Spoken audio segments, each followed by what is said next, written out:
साल 2009। 19 साल की ख्याति श्रेष्ठा नेपाल के पाटनगर काठमांडू के जुबिलेंट कॉलेज में पढ़ाई करती थी। ख्याति अपने माँ बाप राधा और गोपाल की अकेली औलाद थी, जिसकी वजह से वो अपने माँ बाप की लाडली भी थी। इतना ही नहीं, वो पढ़ाई में बहुत ही तेज़ और होशियार थी।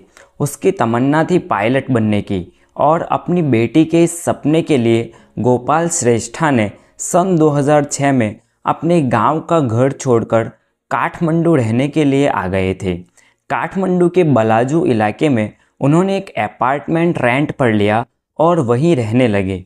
मकान मालिक था 42 साल का बीरेन प्रधान, जो कि एक स्कूल में बायोलॉजी टीचर था। ख्याति अपने मकान मालिक से ही प्राइवेट ट्यूशन भी लेने लगी और इस तरह दोनों एक दूसरे को अच्छे से जानने लगे। करीब 1 साल बाद मकान मालिक बीरेन ने अपना अपार्टमेंट बेचने का फैसला किया, जिसकी वजह से ख्याति और उसके माँ बाप को फिर से घर ढूंढना पड़ा। इस बार इन्होंने ख्याति के कॉलेज के पास में ही घेतकुलो इलाके में घर रेंट पे लिया। 5 जून 2009 की सुबह ख्याति के फ़ोन पर किसी अनजान औरत का फ़ोन आता है। फ़ोन करने वाली महिला बताती हैं कि ख्याति ने महिलाओं के प्रसिद्ध मैगज़ीन वाव की तरफ से 20,000 रुपये का इनाम और पोखरा की फ्री टिकट जीती हैं। फ़ोन करने वाली महिला आगे बताती हैं कि अगर ख्याति ये इनाम हासिल करना चाहती हैं तो उसे पुताली सारक नाम की जगह उस महिला से मिलना होगा। पोखरा नेपाल का एक टूरिस्ट अट्रैक्शन है। ख्याति ये सुनकर खुशी से झूम उठी। उसने अपने माँ बाप को ये बात बताई। ख्याति के माता पिता ने सावधानी बरतते हुए ख्याति को अपने साथ पड़ोस के एक लड़के और ख्याति के दोस्त को साथ ले जाने को कहा। ख्याति और उसका दोस्त जब उस पते पर पहुंचे तो वहां करीब 18 साल की एक लड़की उनका इंतज़ार कर रही थी। उस लड़की ने ख्याति को बताया कि उन्हें सिर्फ कुछ लीगल पेपर साइन करने होंगे, ख्याति को मैगज़ीन के लिए इंटरव्यू देना होगा और उसके बाद इनाम की रकम उन्हें सौंप दी जाएगी। इस लड़की को देखकर ख्याति और उसके दोस्त को तसल्ली हो गई कि ये कोई फ्रॉड नहीं है, तो वो ख्याति को उस लड़की के पास छोड़कर वहाँ से चला गया। जिसके बाद ख्याति भी अपने माँ बाप को फ़ोन करके बताती हैं कि उसने इनाम जीत लिया है और वो कॉफ़ी शॉप में बैठकर फॉर्म भर रही है। जिसके बाद ख्याति उस लड़की के साथ टैक्सी में बैठकर खुशीबू इलाके के एक अपार्टमेंट में जाती है और यहाँ से कहानी के डरावने पहलू की शुरुआत होती है। ख्याति को गए अब करीब 1.5 घंटा हो चुका था। उसका आखिरी फ़ोन भी 1 घंटे पहले आया होगा। 2:30 बजे के बाद ख्याति के माँ बाप ने ख्याति को फ़ोन करने की कोशिश की, पर ख्याति किसी का फ़ोन नहीं उठा रही थी। ये होते होते शाम हो गई और रात भी हो गई, पर ख्याति की कोई खबर नहीं आई। ऐसे में जो लड़का ख्याति के साथ इनाम लेने गया था, उसके फ़ोन पर ख्याति के फ़ोन से ही एक मैसेज आया, जिसमें लिखा हुआ था, हमने ख्याति को अगवा कर लिया है। अगर आप लोग ख्याति को ज़िंदा देखना चाहते हैं तो 10 लाख रुपए तैयार रखें। साथ साथ उन्होंने बताया कि ये लोग नेपाल की सबसे खतरनाक माफिया गैंग के मेंबर हैं और अगर किसी भी तरीके से पुलिस को पता चलता है तो ये लोग ख्याति को जान से मार देंगे। वो लड़का भागा हुआ ख्याति के माँ बाप के पास पहुंचता है और उन्हें SMS दिखाता है। इस मैसेज को पढ़कर ख्याति के माँ बाप के पैरों तले से ज़मीन खिसक जाती है। ख्याति की माँ राधा बेतहाशा रोने लगती है। ख्याति के माँ बाप ख्याति की रिहाई के बदले 10 लाख रुपए देने को तैयार हो गए। हालांकि उन्हें कुछ दिन का टाइम लगा। ख्याति के माँ बाप ने ख्याति की पढ़ाई के लिए काफ़ी पैसे इकट्ठे किए थे। उन्हीं पैसों से अब वो ख्याति को छुड़ाने वाले थे। पैसे इकट्ठे होने की जानकारी जब किडनैपर को पहुंचाई गई, उसके बाद भी किडनैपरों ने ख्याति के माँ बाप को बहुत परेशान किया। वो ख्याति के माँ बाप को SMS के ज़रिए दूर दूर के इलाकों में पैसे लेकर बुलाते और जब ये लोग वहाँ पहुँचते तो पैसे लेने वाला वहाँ पर कोई नहीं होता। एक बार तो ख्याति का कज़िन पैसे लेकर 180 किलोमीटर दूर इंडो नेपाल बॉर्डर तक पड़ गया। वहाँ भी ना तो किडनैपर पैसे लेने आया और ना ही ख्याति के कोई समाचार। ये सब करके किडनैपर शायद देखना चाहते थे कि ख्याति के माँ बाप ने पुलिस को बताया तो नहीं। जब उन्हें तसल्ली हो गई तो आखिरकार उन किडनैपरों ने ख्याति के माँ बाप को काकरबिट्टा नाम की एक जगह बुलाया। काकरबिट्टा काठमांडू से 170 किलोमीटर दूर इंडिया की बॉर्डर पर है। 17 जून 2009 ख्याति के किडनैप होने के 12 दिन बाद ख्याति की मां राधा और उनका नौकर राम 10 लाख रुपए लेकर काकरबिट्टा पहुंचते हैं। दोनों रात एक होटल में गुजारते हैं क्योंकि अगले दिन उन्हें किडनैपर को पैसे देकर ख्याति को छुड़वाना था। जिस होटल में राधा और राम रुके थे उसी होटल के बाहर उसी रात राधा एक ऐसे शख्स को देखती है जिसे उसे कभी उम्मीद ही नहीं थी। जी हाँ, बीरेन प्रधान, वही बीरेन प्रधान जो कभी उनका मकान मालिक और ख्याति का प्राइवेट ट्यूटर हुआ करता था। बीरेन यहाँ अपने घर से 170 किलोमीटर दूर काकरबिट्टा में क्या कर रहा था? बीरेन को देखकर राधा को लगा कि पक्का किसी न किसी तरीके से बीरेन ख्याति की किडनैपिंग में शामिल हैं। हालांकि बीरेन ने राधा को नहीं देखा। राधा ने अपने घर वालों को अपना शक बताया और ठीक से सोचने के बाद सबने यही सुझाव दिया कि पहले एक बार ख्याति किडनैपर के चुंगल से छूटकर आ जाए, उसके बाद बीरेन को पुलिस के हवाले किया जाए। अगले दिन सुबह राधा का नौकर राम 10 लाख रुपए लेकर किडनैपर की बताई जगह पर पहुंचा। इस बार किडनैपर मुंह पर नकाब बांधकर पैसे वसूल करने आया था। पैसे लेते वक्त किडनैपर ने राम को कुछ कहा, जिसे सुनने के बाद राम भी हैरान रह गया। उसे किडनैपर की आवाज़ जानी पहचानी लगी। उधर किडनैपर को भी लगा कि राम ने उसे पहचान लिया है। उसने चाकू निकाला और राम पर हमला कर दिया। हालांकि राम उसे ठीक तरीके से लड़ा और वहां से बचकर भाग गया। राम जब राधा से वापस मिला तो वो बहुत ही घबराया हुआ था। उसने राधा को अपना शक बताया और कहा कि किडनैपर कोई और नहीं, उनका पुराना मकान मालिक और दोस्त बीरेन प्रधान ही हैं। राधा और राम उसी रात बस में बैठकर काठमांडू के लिए निकल गए। एक दिन तक पूरा परिवार इंतजार करता रहा कि शायद वादे के मुताबिक किसी भी वक्त ख्याति की रिहाई हो जाएगी, पर ऐसा हुआ नहीं। जब अगले दिन सुबह तक ख्याति वापस नहीं आई तो श्रेष्ठा परिवार ने काठमांडू पुलिस स्टेशन में बीरेन प्रधान के खिलाफ कंप्लेंट दर्ज करवाई। हालांकि उनके पास बीरेन के खिलाफ कोई सबूत नहीं था। 21 जून 2009 ख्याति के अगवा होने के 19 दिन बाद आखिर पुलिस ने बीरेन को काठमांडू से ही गिरफ्तार किया। पहले तो उसने ख्याति को अगवा करने के बारे में कुछ भी जानने से मना कर दिया, पर पुलिस ने जब सख्ती दिखाई तो उसने अपना गुनाह कबूल करते हुए बताया कि ख्याति को अगवा करने का प्लान पूरी तरह से उसी ने बनाया था। असल में बीरेन को जुए की गंदी लत लग गई थी और उसी वजह से उसके सिर पर भारी कर्जा बढ़ गया था, जिसे चुकाने में बीरेन असमर्थ था। ख्याति के किडनैपिंग के कुछ वक्त पहले ही बीरेन को ख्याति के घर जाना हुआ था, जब उसने ख्याति के माँ बाप के साथ डिनर तक किया था। बातों बातों में ख्याति के माँ बाप ने बीरेन को बताया कि ख्याति पढ़ाई में बहुत ही तेज़ हैं और उनकी ख्वाहिश है कि वो ख्याति को आगे पढ़ाई करने के लिए अमेरिका भेजेंगे, और उसी लिए उन्होंने ख्याति की पढ़ाई के लिए कुछ पैसे इकट्ठे कर रखे हैं। यहीं से बीरेन के दिमाग में ख्याति की किडनैपिंग का प्लान तैयार हुआ। बीरेन का प्लान ये था कि ख्याति के माँ बाप से फिरौती के पैसे लेकर वो अपना कर्ज चुकाएगा और फिर देश छोड़कर भाग जाएगा। अपने इस खौफनाक प्लान को अंजाम देने के लिए बीरेन ने 16 साल की मरीना शाकिया को वाव मैगजीन का रिप्रेजेंटेटिव बनाकर ख्याति से बात करवाई। मरीना शाकिया आदर्श विद्या मंदिर स्कूल की स्टूडेंट थी। इसी स्कूल में कुछ साल पहले बीरेन पढ़ाया करता था। इतना ही नहीं, 16 साल की मरीना के साथ 42 साल के बीरेन के नाजायज़ ताल्लुकात भी थे। बीरेन ने अपने कन्फेशन में बताया कि जब खसीबू के अपार्टमेंट में ख्याति ने उसे देखा तो वो भी बीरेन को देखकर हैरान हो गई, पर बीरेन ने किसी तरीके से ख्याति को रोकने पर मना लिया। ख्याति वहीं पर बैठकर मैगज़ीन के इंटरव्यू के लिए तैयारी करने लगी। ऐसे में बीरेन ने ख्याति को नशे की दवाई मिला हुआ कोल्ड ड्रिंक पिलाया। कोल्ड ड्रिंक पीते ही ख्याति कुछ घंटों के लिए बेहोश हो गई।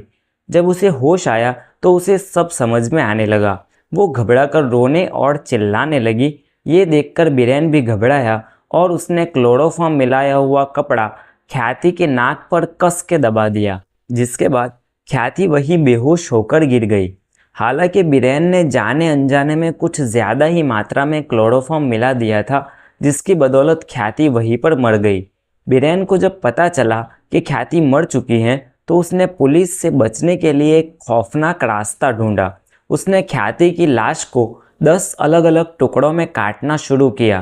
ख्याति के दोनों हाथ और दोनों पैरों को काट दिया और उसके सिर को बदन से अलग कर दिया और ख्याति के बदन के इन अलग अलग टुकड़ों को काठमांडू के अलग अलग जगह पर फेंक दिया ताकि किसी को लाश की पहचान ही ना हो सके। 13 जून को काठमांडू के कचरे के ढेर से एक राह चलते मुसाफिर को इंसानी पैर के कुछ टुकड़े मिले थे। पुलिस को उस वक्त ख्याति के बारे में कोई जानकारी नहीं थी। मिले हुए इंसानी जिस्म के टुकड़ों को अनआइडेंटिफाइड सब्जेक्ट का नाम देकर मुर्दा घर में रखा गया। जब पुलिस ने कुछ सख्ती दिखाई तो बीरेन पुलिस को उन सभी जगहों पर ले गया जहां उसने ख्याति के जिस्म के टुकड़ों को फेंका था। सिम्बुर नदी से ख्याति का धड़ मिला। उसका सर रानीबन नाम के इलाके के एक हाईवे के पास से बरामद हुआ।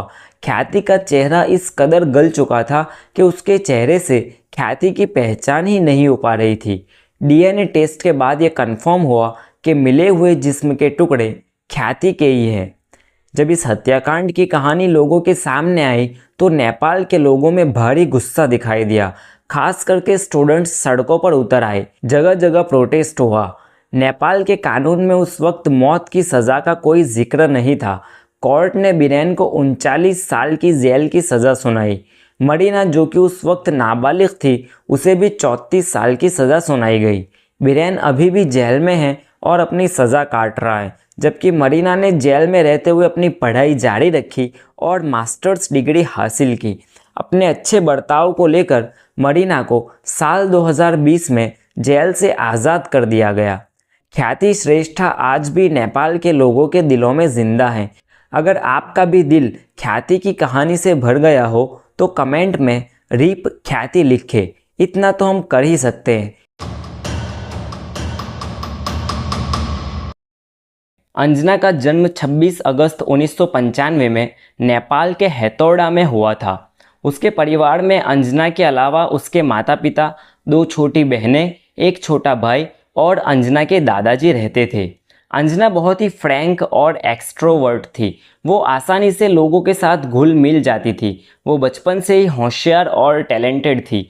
जब अंजना 11वीं कक्षा में पढ़ाई करती थी तब वो अपने एक दोस्त के ज़रिए प्रज्वल महत से मिली। दोनों को पहले दोस्ती हुई और दोस्ती दोस्ती में प्यार हो गया। इन 2 सालों के रिलेशनशिप में प्रज्वल ने अंजना को अपने घर वालों से भी मिलाया। अंजना का फ्रैंक नेचर और सबसे घुल मिल जाने की आदत प्रज्वल के घर वालों को भी बड़ी पसंद आई। उन्होंने प्रज्वल और अंजना के रिश्ते को स्वीकार कर लिया, पर अंजना के घर वाले शायद इस रिश्ते के खिलाफ थे। 2 साल की रिलेशनशिप के बाद दोनों ने भागकर शादी कर ली। अंजना और प्रज्वल को भगाने में प्रज्वल के बड़े भाई उज्जवल ने खुद हेतौड़ा आकर उनकी मदद की। जब अंजना के घर वालों ने देखा कि अंजना प्रज्वल के साथ बहुत खुश हैं तो उन्होंने भी अंजना और प्रज्वल के रिश्ते को स्वीकार कर लिया। और इतना ही नहीं, उन्होंने अंजना के छोटे भाई को अंजना के घर पढ़ाई के लिए भेज दिया। अंजना के ससुराल में लगभग सभी लोग जॉब करने वाले थे। प्रज्वल खुद एक आईटी कंपनी में जॉब करता था, जबकि उज्जवल साउंड इंजीनियर था, जिसने नेपाल का एक फेमस गाना सुन शैली में भी काम किया था। सभी जॉब वाले होने की वजह से सुबह होते ही सभी लोग घर से चले जाते, शाम को ही सब मिल पाते थे। अपने अकेलेपन की वजह से अंजना ने अपने घर के बगल में ही ब्यूटी पार्लर शुरू कर दिया। अंजना को अपने ससुराल में सबसे अच्छी बनने लगी थी, यहाँ तक कि अपने जेठ उज्जवल और उसकी बीवी के साथ भी। उज्जवल भी स्वभाव से बहुत सही बंदा था। चारों लोग साथ में घूमते फिरते भी थे। दोनों परिवारों के बीच भी अब काफ़ी अच्छे बनने लगी थी। दोनों एक दूसरे के घर भी आने जाने लगे थे। उज्जवल को भी अंजना के भाई बहन से अच्छा रिश्ता हो गया था, मतलब कहीं पर भी कोई कमी नहीं थी। अंजना ने अब अपने फ्री टाइम में टिकटॉक वीडियो बनाना शुरू कर दिया। उसके वीडियो वायरल भी होने लगे और अंजना को प्रसिद्धि भी मिलने लगी। जैसे ही अंजना को टिकटॉक से प्रसिद्धि मिली, उसने मॉडलिंग में अपना करियर बनाना शुरू कर दिया। अंजना के घर वालों ने और ससुराल वालों ने भी अंजना को पूरा सपोर्ट किया। जब अंजना को मॉडलिंग से कुछ पैसे आने लगे तो प्रज्वल और अंजना दोनों ने कनाडा शिफ्ट होने का प्लान बनाया। कनाडा जाने के लिए अंजना ने अपना ब्यूटी पार्लर तक बेच दिया। प्रज्वल के घर वाले भी इनके कनाडा शिफ्ट होने को राजी हो गए थे। शादी के 2 साल तक सब कुछ ठीक चल रहा था। शादी के 2 साल बाद अचानक से अंजना के ससुराल वालों के बिहेवियर में कुछ बदलाव आने लगा। दरअसल अंजना और प्रज्वल दोनों की कास्ट अलग अलग थी।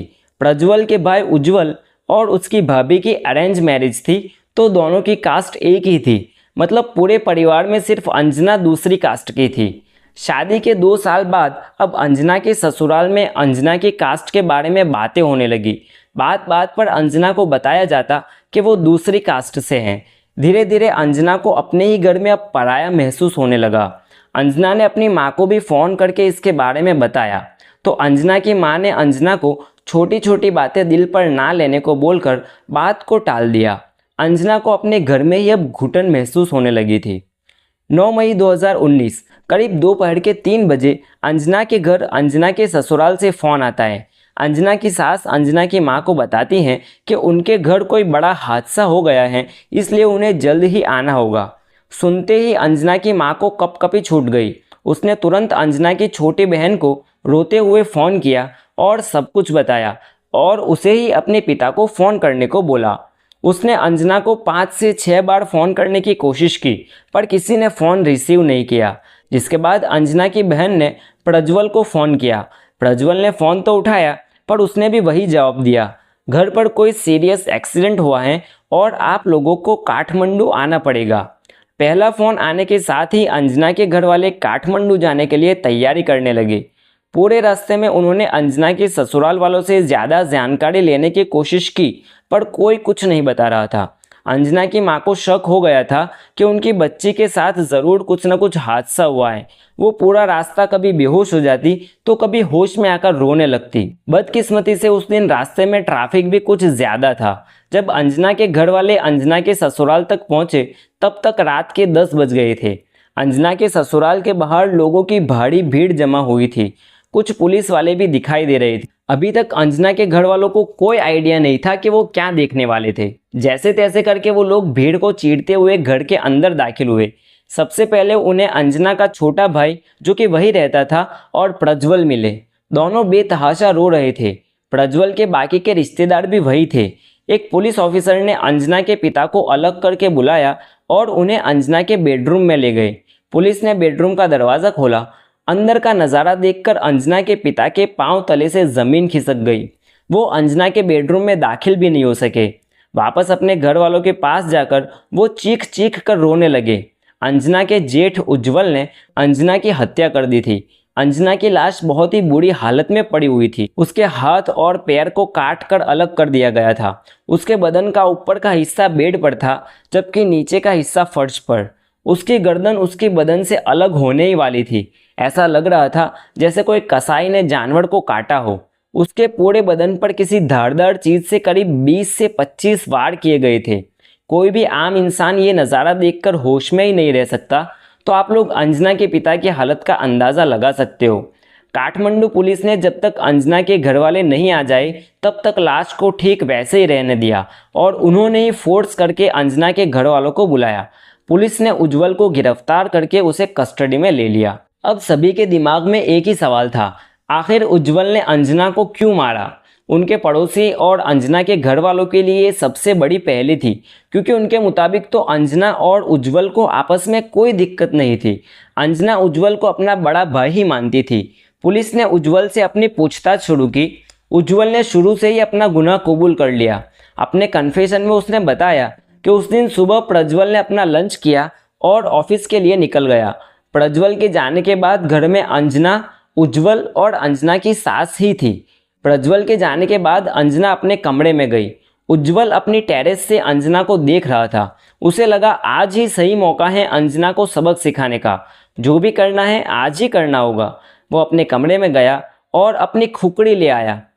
खुकड़ी एक ऐसा धारदार हथियार है जो ज़्यादातर नेपाली लोग रखते हैं।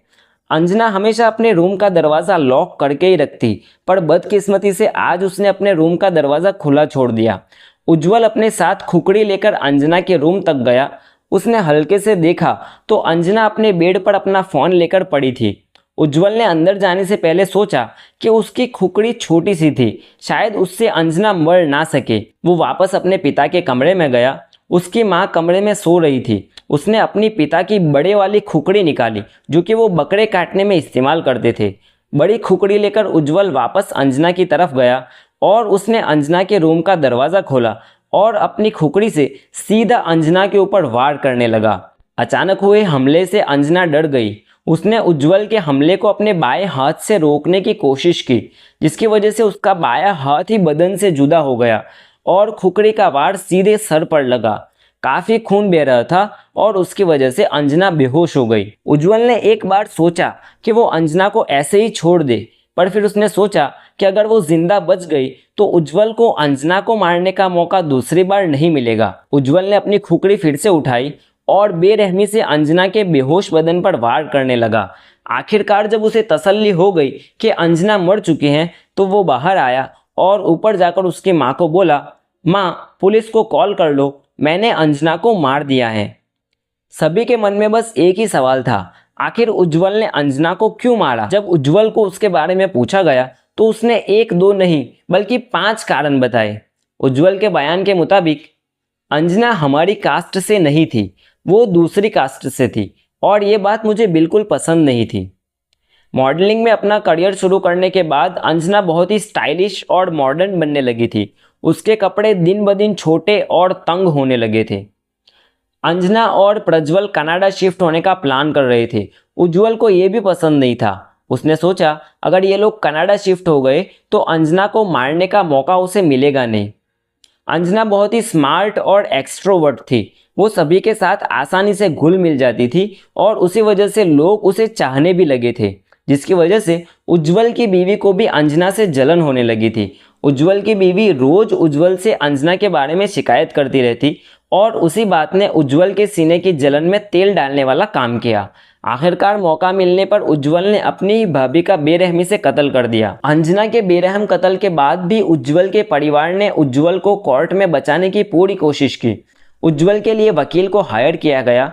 कोर्ट में उज्जवल के परिवार ने यह दलील पेश की कि उज्जवल काफ़ी वक्त से डिप्रेशन का शिकार हो गया था, उसकी दिमागी हालत ठीक नहीं थी और उसी वजह से उसने अंजना की हत्या कर दी।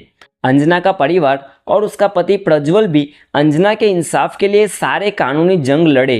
अंजना के प्रति प्रज्वल ने एक इंटरव्यू के दौरान बताया कि उसका भाई जल्दी किसी से अपने मन की बात नहीं करता था।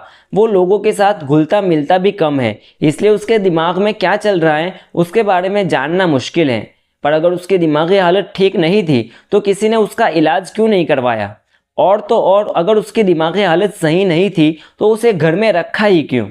2 साल तक कोर्ट ट्रायल चलने के बाद नेपाल कोर्ट ने उज्जवल को उम्र कैद की सज़ा सुनाई। आखिरकार अंजना को इंसाफ मिला। अंजना आज भी नेपाल के यूथ के दिल में है और हमेशा रहेगी। अगर आप भी अंजना के बारे में जानते हैं या जानते थे तो कमेंट में RIP अंजना लिखकर अंजना की आत्मा की शांति की प्रार्थना करें। 9 अगस्त 2020 काठमांडू पुलिस को गोंगाबू इलाके में एक लावारिस पड़ी हुई सूटकेस मिली जिसमें से खून की बूंदें टपक रही थी। पुलिस ने जब उस बैग को खोला तो उस बैग में से करीब 40 से 45 साल के एक अधेड़ इंसान की बिना सर वाली लाश मिली। उस बैग में एक इंसानी जिस्म रखा हुआ था जिसके हाथ और पाँव भी नहीं थे और ना ही सर। उसके पाँव को काट के उसी के धड़ के पास उसी बैग में रखा गया था। पुलिस ने अब इस मरे हुए इंसान की पहचान करने और बाकी का जिस्म ढूंढने का काम शुरू कर दिया। इस बैग के मिलने के करीब 2 ही घंटे में पुलिस को उसका कटा हुआ सर मिला जो कि कुछ इस तरह दिखता था। इस घटना के 3 ही दिन में पुलिस ने इस शख्स की हत्या के जुर्म में एक महिला और उसकी 15 साल की बेटी को गिरफ्तार कर लिया। कौन था ये शख्स और क्या कहानी थी आखिर उसकी मौत के पीछे? आइए देखते हैं आज के इस वीडियो में। 8 अगस्त 2020 कल्पना मुदवारी पौडेल ने अपने दोस्त कृष्णा बहादुर बोहरा को अपने घर डिनर के लिए इनवाइट किया। कृष्णा बहादुर बोहरा वैसे तो काठमांडू के रोलपाड़ डिस्ट्रिक्ट में रहने वाले थे, पर पिछले कुछ महीनों से यहाँ के एक होटल में किराए के रूम में रहता था। पिछले 4 साल से कल्पना और कृष्णा की फेसबुक पर दोस्ती हुई थी और तब से लेकर आज तक दोनों के रिश्तों में काफ़ी कुछ बदलाव आ चुका था। कृष्णा बहादुर इससे पहले भी कई बार कल्पना से मिलने उसके घर जा चुका था। 8 अगस्त की रात को ठीक वैसे ही कृष्णा कल्पना से मिलने उसके फ्लैट पर गया। कल्पना ने कृष्णा के लिए कुछ खाना बनाया जिसमें चावल, दही और कुछ मटन के साथ कृष्णा ने वोडका तक पी। पर इस बार कल्पना ने पहले से ही कृष्णा बहादुर बोहरा को ख़त्म करने का प्लान सोच रखा था। कल्पना ने कृष्णा की वोडका में नशीली दवाई की 5 गोलियां मिला रखी थी। जैसे ही वोडका पी के कृष्णा बहादुर बेहोश हुआ, कल्पना ने एक हथौड़ी ली और सबसे पहले कृष्णा बहादुर की दोनों गोटियों पर कस के वार किया। ऐसा करके उसने कृष्णा बहादुर की दोनों गोटियां हथौड़ी से मसल दी। फिर अपने पास से एक चादर लेकर उससे कृष्णा का गला घोंट दिया। कुछ देर तड़पने के बाद कृष्णा बहादुर बोहरा की वहीं पर मौत हो गई। जब कल्पना को ये तसल्ली हो गई कि कृष्णा की मौत हो चुकी है, तो उसने अपनी 15 साल की बेटी के साथ मिलकर कृष्णा की लाश को अपने बाथरूम में ले गई। वहां जाकर कल्पना ने सबसे पहले अपने किचन की धारदार छुरी से कृष्णा का सिर काट दिया। उसके बाद उसके हाथ और पैर भी काट दिए। कृष्णा बहादुर के बदन के एक एक अंग को काट के कल्पना ने उन्हें प्लास्टिक की बैग में भर दिया। फिर एक बड़ा सा सूटकेस लेके उसमें कृष्णा के धड़ को रखा और उसी के बगल में टांगों को रख दिया। इसके बाद उसने दूसरे एक सूटकेस में कृष्णा के सर को रख दिया। इतना करने के बाद दोनों माँ बेटियों ने पूरे घर की सफाई की और उसी रात दोनों सूटकेस को एक दूसरे से अलग अलग जगह पर फेंक दिया। पहली सूटकेस मिलने के साथ ही पुलिस ने अपना काम शुरू कर दिया था। पुलिस का सबसे पहला काम था लाश की पहचान करना और उसके लिए ज़रूरी था लाश का सिर। पुलिस ने अपने स्नाइपर डॉग्स जोजो को काम पे लगाया, जिसके कारण इस ऑपरेशन को ऑपरेशन जोजो नाम दिया गया। और करीब 2 ही घंटे में वो सूटकेस ढूंढ लिया जिसमें कृष्णा बहादुर का सर रखा हुआ था। जैसे ही पुलिस को ये बैग मिला, पुलिस ने कृष्णा बहादुर की फ़ोटो लेकर हर जगह उनकी पहचान के मकसद से फैला दी। पुलिस ने कृष्णा की फ़ोटो को सोशल मीडिया पर अपलोड की, जिसके बाद एक नौजवान ने कृष्णा बहादुर की पहचान अपने अंकल के तौर पर की। अपनी तफ्तीश में पुलिस को पता चला कि कृष्णा पिछले कुछ महीनों से करीब के एक होटल में किराए के रूम में रह रहा था। कृष्णा के कॉल डिटेल्स खंगालने पर पुलिस को कल्पना के बारे में पता चला। पुलिस जब कल्पना के एड्रेस पर पहुंची तो वहां ताला लगा हुआ था। पुलिस जब फ्लैट का ताला तोड़कर अंदर दाखिल हुई तो पुलिस के सामने पूरा मंजर साफ हो गया। कल्पना के फ्लैट से पुलिस को एक हथौड़ी, खुकड़ी, खून से रंगे ग्लव्स, ब्लैक शॉल, स्मार्टफोन और कृष्णा बहादुर के कपड़े तक मिले। कुछ जगह पर अभी तक खून के निशान थे। पुलिस अब ये कंफर्म कर चुकी थी कि कृष्णा बहादुर की हत्या के पीछे कल्पना का ही हाथ था, पर कल्पना का कोई अता पता नहीं था। इधर कृष्णा बहादुर का कत्ल करने के बाद कल्पना ने उसी रात दोनों सूटकेस को अलग अलग जगह पर फेंक दिया था। अगली सुबह कल्पना ने देखा कि उसके इलाके में पुलिस की हलचल बढ़ गई है, तो उसी रात कल्पना अपनी 15 साल की बेटी और 13 साल के बेटे को लेकर काठमांडू छोड़कर अपनी पहचान के एक एम्बुलेंस में बैठकर अपने मायके चितवन चली गई। अगले ही दिन पुलिस ने चितवन डिस्ट्रिक्ट पुलिस ऑफिस से कांटेक्ट करके कल्पना को गिरफ्तार किया और उसे काठमांडू लाया गया। गिरफ्तार होने के साथ ही कल्पना ने अपना गुनाह कबूल कर लिया और कृष्णा बहादुर के बेरहमी से किए गए कत्ल के पीछे की दास्तान बताई। कल्पना की दास्तान तो हम आगे सुनते ही हैं, पर आपने अगर यहाँ तक वीडियो देखा है तो प्लीज़ एक लाइक कर दीजिए और चैनल को सब्सक्राइब कर दीजिए। दरअसल कल्पना एक शादीशुदा औरत थी जिसकी एक 15 साल की बेटी और 13 साल का बेटा भी था। कल्पना का पति पिछले 5 साल से दुबई में जॉब कर रहा था। कल्पना के अपने पति के साथ रिश्ता कुछ अच्छा नहीं था। पिछले 2 साल से कल्पना के पति ने उसे पैसे भेजना भी बंद कर दिया था। कल्पना के सिर पर अब अपनी और अपने 2 बच्चों की जिम्मेदारी थी। कल्पना जैसे तैसे करके अपना घर चला रही थी, तभी एक दिन सन 2016 में कल्पना की मुलाकात कृष्ण बहादुर बोहरा से फेसबुक के जरिए हुई। कृष्ण बहादुर बोहरा 45 साल का एक शादीशुदा इंसान था। कृष्णा बहादुर की 2 बीवियां थी, जिसमें से पहली बीवी अपने बेटे के साथ इंडिया में रहती थी। फेसबुक के जरिए हुई दोस्ती धीरे धीरे इतनी गहरी हो गई कि दोनों एक दूसरे से मिलने जुलने लग गए। कृष्णा बहादुर कल्पना के घर आने जाने लगा। दोनों की दोस्ती फिजिकल और फाइनेंशियल रिलेशन तक पहुंच गई। मतलब कल्पना कृष्णा बहादुर को अपना जिस्म देने लगी और कृष्णा बहादुर कल्पना को पैसे। अपने कन्फेशन में कल्पना ने बताया कि पिछले कुछ वक्त से कृष्णा बहादुर कल्पना को ब्लैकमेल करने लगा था। कृष्णा बहादुर ने पहले तो अपने स्मार्टफोन में कल्पना के प्राइवेट फ़ोटोज़ और वीडियोज़ रिकॉर्ड किए और कल्पना के नाम से फेक फेसबुक अकाउंट बना के उसे अपलोड करने की धमकियां देने लगा। पुलिस रिपोर्ट के मुताबिक कृष्णा बहादुर ने कल्पना के कुछ वीडियोज़ और फोटोज़ अपलोड तक कर दिए थे। साथ ही कृष्णा बहादुर की नज़र अब कल्पना की जवान हो रही 15 साल की बेटी पर भी पड़ने लगी थी। इसके साथ साथ पुलिस की माने तो दोनों के बीच पैसों को लेकर भी कुछ झगड़ा था। इन सभी बातों को लेकर अब कल्पना परेशान रहने लगी थी। आखिरकार कृष्णा बहादुर की ब्लैकमेलिंग से तंग आकर कल्पना ने कृष्णा बहादुर को सबक सिखाने का फैसला कर लिया। उसने 8 अगस्त को कृष्णा बहादुर को अपने घर बुलाया और कांड कर दिया। कृष्णा बहादुर की हत्या के तीसरे ही दिन पुलिस ने कल्पना और उसकी 15 साल की बेटी को गिरफ्तार कर लिया। 7 महीने तक कोर्ट केस चलने के बाद 4 मार्च सन 2021 में कोर्ट ने कल्पना को दोषी करार देते हुए उम्र कैद की सज़ा सुनाई, जबकि कल्पना की बेटी को कोर्ट ने क्लीन चिट दी। कल्पना आज भी काठमांडू जेल में अपनी सज़ा काट रही है।